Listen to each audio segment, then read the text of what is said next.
the #1 cheat code to getting the body of your dreams and actually keeping it this time without this one superpower. And yeah, I know it sounds over the top, but I tell you from first-hand experience, this absolutely is a superpower. You constantly feel like the house of cards could fall down at any second, even if you're having some success. This is the ironic thing. You're following all the rules. You've maybe lost that first 10 pounds. Hey, I'm fitting into the old jeans again. This feels amazing. I think I got the hang of it. This feels really different than the 10 other diet attempts that I did before. Something's really working here. You're in the gym. Wow, I'm starting to notice the little baby biceps. They're looking a little bit bigger. Oh yeah, the squats, I think they're paying off. The glutes are looking in pretty good nick. Hey, this is going well. It doesn't matter. You constantly, perpetually feel like you are simply one single chocolate bar from that next binge and rebounding right back up the scale. You're a couple of food choices or a couple of lazy days away from losing all the muscle mass that you spent months in the gym working so brilliantly to build without this one thing. So what is it? Enough build up, Mr. Clickbait Rye. Cut to the chase. What is this one mystical thing? Learning how to bend the rules just a little bit and then return right back to your plan without delay. Sounds so simple, but literally this is what everybody struggles with, me too, for the best part of a decade. Even after I'd lost the weight, I didn't feel entirely sure I could actually maintain it, that I was totally in control until I got this right, operating in that gray area where I don't have total control. But I'm still not gonna go back to the old binge eating habits. I'm still not gonna have total food freedom / chaos.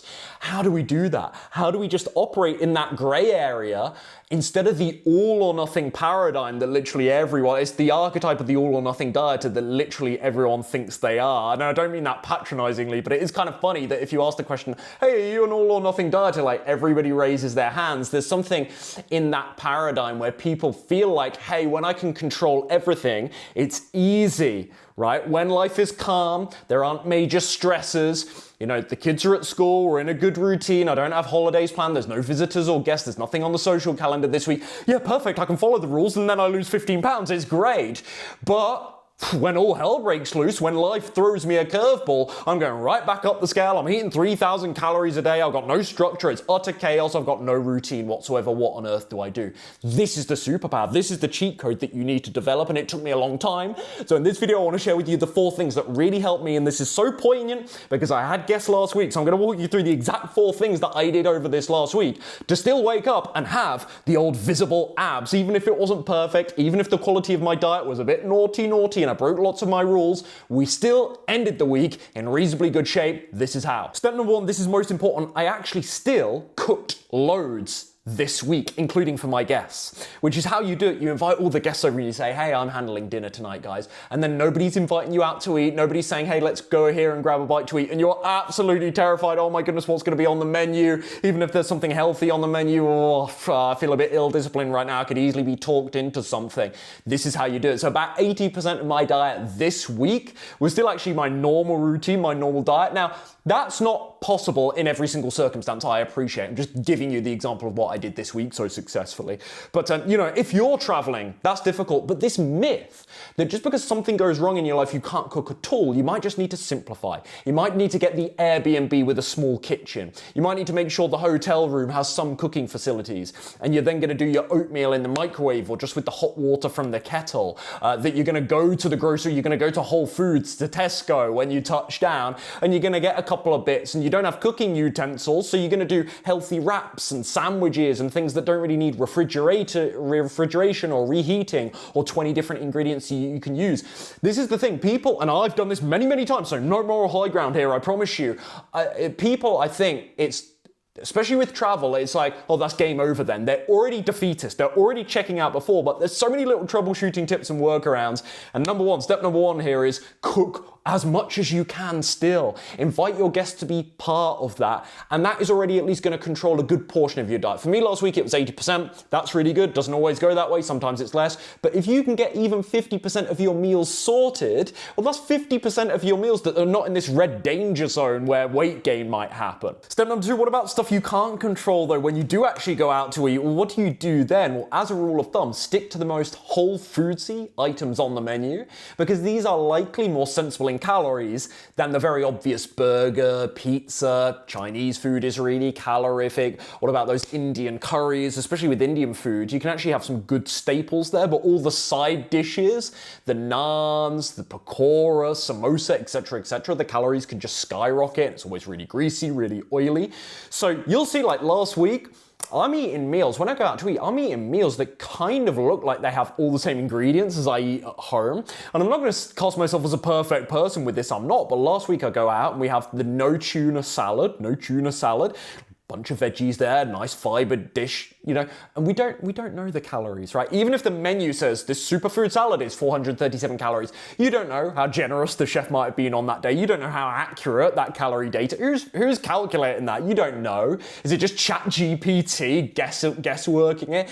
You don't know for certain. It's never precise. But generally speaking, as a rule of thumb, when you're looking through a menu and you look at the soups and the salads and the sides and the stir fries, you're thinking about things that the 4 S's, as I'm always quoting here, you're thinking about items that might be likely the most whole foodsy, and you can get a feel for this when you're looking at the menu. If they're Instagram, this is another thing I've done for years. If I'm traveling especially, I might look at a restaurant's Instagram because it gives me a bit of a clearer picture of how much, what's on the plate, etc., than a written menu will, than just one sentence on a menu will. So that's another little tip as well. But yeah, when I do eat out, I'm still mostly focused on the whole foods, to be honest. And of course, they're guzzling in them in oil. So we had as well last week these tofu feta eggplant aubergine wraps, which were amazing, unreal, and we shared them as a starter. That's another tip as well. Share some dishes so you're not necessarily eating the whole thing. And that was great, but it still was really oily. So no, it's not as low calorie and controlled as I would make at home if I make the healthy stuff at home. But generally speaking, by focusing on the whole foodsy items on the menu, that's a calorie ceiling in itself. And yeah, the pizza, like a lot of people in my space, the vegan plant-based world, if you're new to my stuff, when they go out to eat, they want a real cheat meal. So they want like the Americanized junk foods, but the vegan version, and they're still crazy calorific. Like, they're still crazy. Oh, they're vegan, so they're healthy. No, my friend. Like, they're still crazy calories. Most of the time, again, not a perfect person. Most of the time, I stay away from that stuff. I've been living this lifestyle so long. It's quite easy. I really enjoy the taste of like a nice whole foodsy meal. Even when I'm going out to eat, that still feels quite special for me and quite novel to have someone else cook for me, to have different flavors and whatnot. So still pick whole foodsy stuff on the menu, and that's a way to calorie control. Step number 3, none of what I've just said means that every single time you go out to eat, you must order that salad. You must get the lowest calorie option. You must get from the low calorie section of the menu. You can never have dessert. You can never have a glass of wine on the side. You can never have a treat. I do all of these things. In fact, last week, between 2 of us, we actually shared 3 pastries for breakfast one day. Here's how I make all of this work. I guesstimate the calories and I build it into my diet. Again, there's a bit of guesswork. It's a bit rough and ready, but at least I'm not stacking up the calories and having all of these things extra on top of my normal meals. And this is where people go wrong. So they go and travel and they'll eat like 3 square meals that are already more calorific because they're having a hotel breakfast, a lunch they get maybe from a cafe on the go or something on the go, and then a dinner, a sit-down dinner that's going to be like 1,000, 1,200 calories, which it can so easily be with restaurant food. And then they're having little things in between. So they might be having a dessert, even if they're sharing it, right? They might be having a glass of wine on the side. They might be having some snacks, some chocolate. If they're in Central Europe, like we do over here, they're grabbing a couple of pastries mid-morning with their coffee. Inside their coffee, it's they treat themselves to the latte today, so there's 150, 160 calories there. So the calories are just stacking on top of, normal meals anyway. And so instead, what I did last week is when I had those pastries, when I have a little treat, when I had the beer that I did, I guesstimate the calories and add it into my diet. Now, I know I sound pedantic and neurotic, but I'm telling you, this is the level that ultimately it takes. This is the level it takes to ensure that you actually maintain your results. And after a while, it isn't a chore. That's what I'll say as well. This might sound awful to some, like, can't you just have a couple of days off, Ryan? Yes, I could. But if I'm starting to flirt with those old behaviors and patterns again, I know where this goes, and it doesn't take much. It doesn't take long. No, not every day I'm perfect. Yes, sometimes I still have these little blowouts here and there. Like my birthday, Christmas Day, I go crazy. But last week, I wanted to have a bit of fun, bit of indulgence, but still feel really, really good about my food choices at the end of each day. And this is how I did it. This is what it takes. So I looked at those pastries. We shared 3 between 2 of us, which which is quite excessive, and I guesstimated 600 calories. Now, as it so happens, my usual oatmeal breakfast at the moment, or tofu scrambled breakfast, is about 600 calories. Perfect. It's about 620 calories, so perfect. So I just like for like sub. So I didn't have breakfast. We had the pastries at 8 a.m. and then I just had lunch a little bit later earlier on. Normal lunch a little bit later on in the day. And so it didn't stack calories at the end of the day. Now, of course, even though I accounted for the calories, the pastries aren't as satisfying and they're certainly not as healthy as my fiber-rich, nutrient-controlled, macro-balanced oatmeal bowl or the tofu scramble. No. So yeah, I noticed I get hungry sooner. But again, this is what it takes. You build in the calories, you guesstimate, and you don't let these things snack. So you can still have, and this is the all or nothing that people struggle with. Like, oh, I have to be perfect diet rules. If I have any one thing, I'll go absolutely crazy. No, you just have to account for it. You just have to own it. And if you're like, but Ryan, I can't even risk the pastries. Once I taste those, the day's going to just be crazy. I'm going to go hog wild. Better start learning. Better start giving yourself some rules. Better start saying to yourself, no, I'm just going to have one pastry and then I get damn well back on track. Like, how are you ever going to develop that skill if you keep this kind of mantra in your head of, this self-diagnosis of I'm an all or nothing dieter? Well, you're always going to find reason to prove that's true. You're always going to use that as you're out when things start to go awry in a day, rather than just saying, no, I'm going to have my pastry and then we're having a normal lunch and that's it. And I'll get over it and I'll get used to it. And then you do learn that balance. This is how you learn the gray area without the extreme swings in behavior. Account for the calories, build it into your day, and keep your rest of your meals tight that day and it will be fine. And lastly, step number 4, this is my calorie buffer. This is my compensation for periods where I do overeat. Let's say I do go a bit wild on those pastries. Let's say it's my birthday, so the calories go up and up and I don't feel so bad about it. What is a little buffer for me? The step count. And especially when I travel, this is how I do it. I wasn't traveling last week, but I had guests. We did some little day trips. We got on the train. We visited a lovely castle here. It was awesome. The steps were like 15, 16, 18,000 every single day, quite effortlessly, which is a good bit higher than my usual sort of 8 to 12K range here, which is already decent. So the step count doubles. Like, that's not a crazy buffer. That doesn't mean I can literally eat as much as I want and I won't store an ounce of body fat. No, sadly, it doesn't work that straightforward. And then, even if I'm accounting for the calories, it still might be trashy food anyway, so it's not healthy regardless.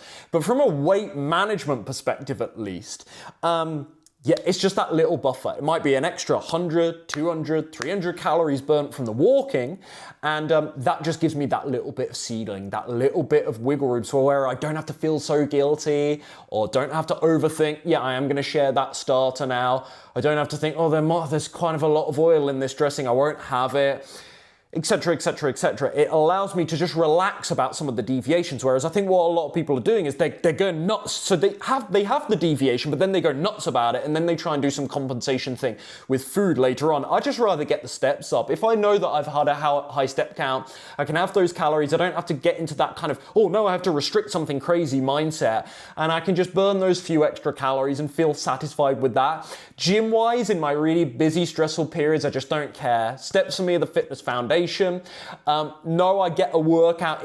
Even in very hard times in my life, I'll find a way to get a workout in eventually. But in the short term, I've talked about travel a lot or having guests. That's been the example I've used in this video. If I have to go from 3 gym sessions a week to just 1 or 2, that's fine, I make do with. But the step count, again, is that calorie buffer. So I'm always moving, and that just creates that tiny bit. You can't abuse it. You don't want to abuse it. That tiny bit of wiggle room, and that was useful last week. And that's literally it. This is how I've gone from the all or nothing dieting paradigm to actually maintaining results in periods like last week as a case study, or periods where I'm low on motivation or work. It doesn't even have to be travel or guest related. Periods where I'm low on motivation, work is really distracting, something in my personal life, relocating like I did last year, and that occupying my mind, energy, and time for some time, without going right back up the scale, without losing all the muscle mass I've worked so hard to build, without going back to eating chocolate every Ben & Jerry's every Friday and Saturday night, like a whole tub like I used to back in the day. That's how I've been able to operate in that gray area where life isn't perfect. I can't control and plan everything, but that doesn't automatically mean that the whole house of cards needs to fall down. It's not actually that complicated. I've literally boiled it. I've distilled it into 4 steps for you. It's not that complicated. Where people struggle, you might resonate, let me know in the comments, is actually giving yourself the self-trust to believe I can actually do this. this. I can have those couple of pastries like Ryan gave an example of, and it doesn't mean the whole day needs to turn into some crazy 4,000 or 5,000 calorie binge and then I spend the whole week off track, the whole weekend, and the Monday restart will come. No, you get right back to your plan. And how do you develop the self-trust and the confidence that you can get right back to your plan? By actually doing it. You do it a couple of times and then your mind has evidence that, hey, this can actually be done. The problem is when you give yourself, as I said earlier on, the all or nothing label and you really believe in that, you'll always operate to that paradigm. It'll always be a self-fulfilling prophecy because you see no other way out of it. You have to show your brain that you can actually get back on track. The elephant in the room with all of this is, and take it from me, you will almost never feel in total control of the results you're getting, even if they're really good. You'll never feel in total control of actually maintaining them because you'll always be terrified that the next barbecue, next vacation, next stress in your work or personal life is going to totally derail you. If you can't tell, I'm sincerely so pleased to have channeled a version of myself that is able to do the balance, which is so cringe, but the balance without totally, going back into the old bingy habits, the slippery slope, etc., where one chocolate bar, like I said at the start, it guarantees that you go right back up the scale, because that was me. I spiral for 4, 5, 6 days, and then eventually the Monday restart comes, and then I'm back on some extreme diet that's never going to be sustainable anyway, and you stay in that loop forever. Anyway, that's a different video for a different day. But yeah, that's the superpower. That is the cheat code that gets you results for life, which is what we're all about over here, Slim and Sustain. The clue is in the name. If you want to learn all of this, if you want to build this superpower for yourself, this is exactly what I coach every single one of my clients through. Otherwise, you could be, sadly, one social event away from, again, throwing away the whole set of your results. I don't mean to sound doomsday, but you know this from experience. I don't need to lecture you on it, like the house of cards coming right down. So if you want my help with learning that superpower, I'll put the link to learn more about working with me one-on-one down below. Hope this helps.